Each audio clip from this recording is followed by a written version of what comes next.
Hello guys, welcome to my channel Learn with Shweta. This video is fifth part of chapter 10 Transportation and Communication. Our today's topic is communication networks. A number of communication transportation means have been used since human history.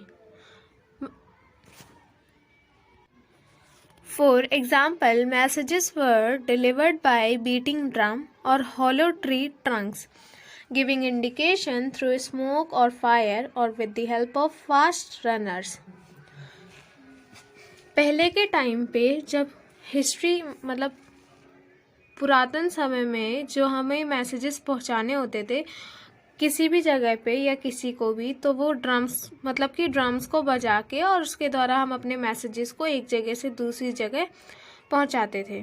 या फिर हम एक लकड़ी में आग लगा के या किसी चीज़ के ऊपर लिख के या ड्रॉ करके ऐसे करके हम अपनी बातों को पहले समझाया करते थे।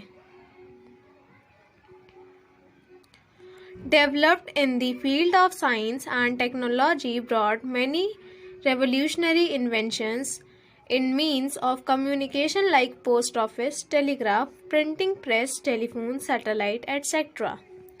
धीरे धीरे साइंस की फील्ड में टेक्नोलॉजी डेवलप होती गई, वैसे वैसे नए नए इन्वेंशंस होते गए कम्युनिकेशन के फील्ड में, जैसे कि पोस्ट ऑफिस बन गया, टेलीग्राफ हो गया, प्रिंटिंग प्रेस हो गए, टेलीफोन्स आ गए, सैटेलाइट्स न्यू लॉन्च हो रही थी। On the basis of scale and quality, the mode of communication can be divided into following categories. Scale और क्वालिटी के बेसिस पे कम्युनिकेशन को हमने बहुत सारे उसमें बांटा है। आइए देखते हैं वो क्या है। पहला है personal communication system. The most advanced and best means among all personal communication system is internet, which is widely used in urban cities. जो बेस्ट कम्युनिकेशन का ज़रिया माना जाता है वो है इंटरनेट, जो कि अर्बन एरियाज़ में ज़्यादातर यूज़ होता है। Second point is email is the main source through which a user can directly connect with others and can also get access to the world knowledge and information.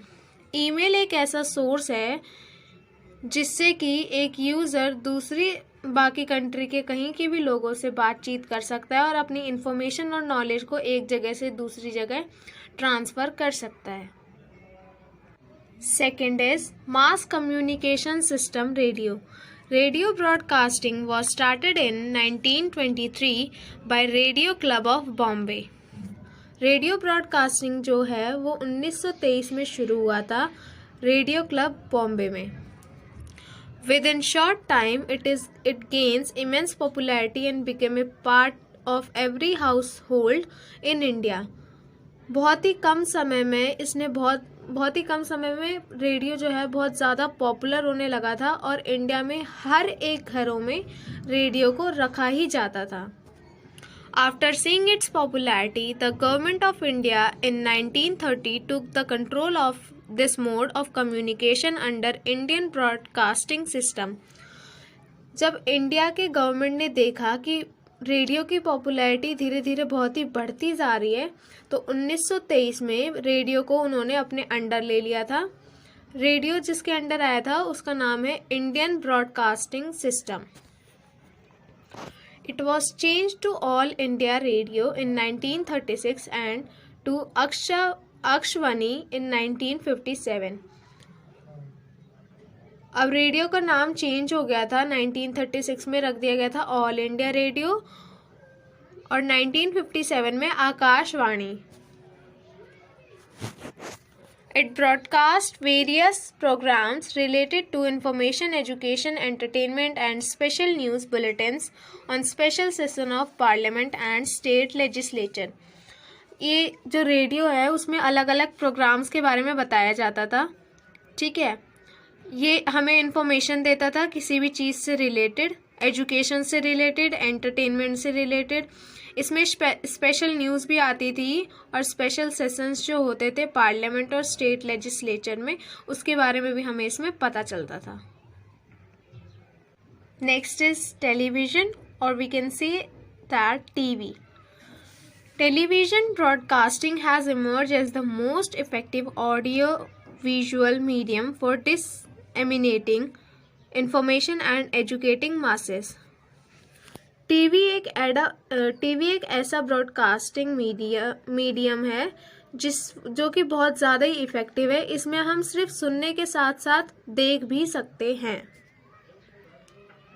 First television broadcasting was started in national capital in 1959। पहला TV का जो है broadcast हुआ था national capital में 1959 में।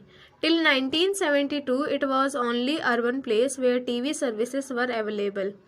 1972 तक सिर्फ टीवी जो है अर्बन एरियाज में ही अवेलेबल थे। After 1972 several other centers became operational. In 1976, TV broadcasting services were separated by All India Radio and got a separate identity as Doordarshan. 1976 में क्या हुआ, जो टीवी ब्रॉडकास्टिंग सर्विस है वो ऑल इंडिया रेडियो से सेपरेट हो गई थी और जिसका नाम दे दिया गया था दूरदर्शन, जिसे हम शॉर्टकट में डीडी कहते हैं।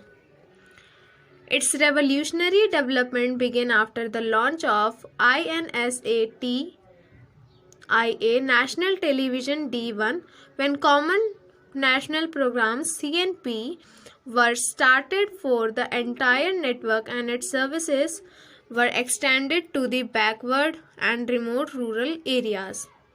Next is satellite communication. Satellite is an advanced mode of communication. They also regulate the use of other means of communication from economic and strategic point of view. Use of satellites is very vital for the country as these give continuous and synoptic view larger area. Satellite जो है एक बहुत ही important role play करता है एक country के लिए, क्योंकि सैटेलाइट की मदद से हम एक बहुत ही लार्ज एरिया को छोटे से कैमरे में से देख सकते हैं। Various operations can be done through satellite images, weather forecast, monitoring of natural calamities, surveillance of border areas. Satellite की मदद से हम बहुत ही सारी अलग अलग इमेजेस निकाल सकते हैं, जैसे कि वेदर फोरकास्टिंग की, नेचुरल कैलामिटीज़ की कि कहाँ पे क्या हो रहा है कंट्री में, किस वर्ल्ड में क्या चल रहा है, और बॉर्डर्स जो है उनके बारे में भी हम देख सकते हैं कि वहाँ पे क्या हो रहा है। There are two satellite systems in India on the basis of configuration and purposes. Satellite जो है वो दो तरह की, सैटेलाइट का सिस्टम जो है वो दो तरह का इंडिया में है, कॉन्फ़िगरेशन और पर्पस के बेसिस पे। पहला है इंडियन नेशनल सैटेलाइट सिस्टम, जिसको हम शॉर्टकट में INSAT भी बोल सकते हैं। This was establish in 1983। 1983 में ये इस्टेब्लिश हुआ था। It is a multi-purpose satellite system for telecommunication, meteorological observation and for service other data and programs. ये एक मल्टीपर्पज सैटेलाइट टेलीकम्युनिकेशन है जो कि observe. Next is Indian remote sensing satellite system IRS. The IRS satellite system started in India with the launch of IRS-IA in March 1988 from Baikonur in Russia.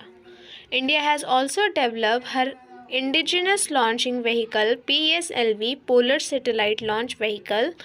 These remote sensing satellites collect data in several spectral band and transmit them to ground station, which is very useful in the management of natural resources and other various purposes. The National Remote Sensing Agency NRSA at Hyderabad is responsible for facilitating for acquisition of data and its processing. IRS satellite जो है India में start हुई थी 1988 मार्च में, Baikonur Russia से ये शुरू हुई थी। इंडिया ने डेवलप करा है PSLV, polar satellite launch vehicle. ये जो सैटेलाइट है एक डाटा को कलेक्ट करता है और ग्राउंड स्टेशन तक पहुंचाता है। ये बहुत ही यूज़फुल है नेचुरल रिसोर्सेज और अदर पर्पस के लिए। Thank you for watching my video. If you like this video, please like, comment and subscribe to my channel.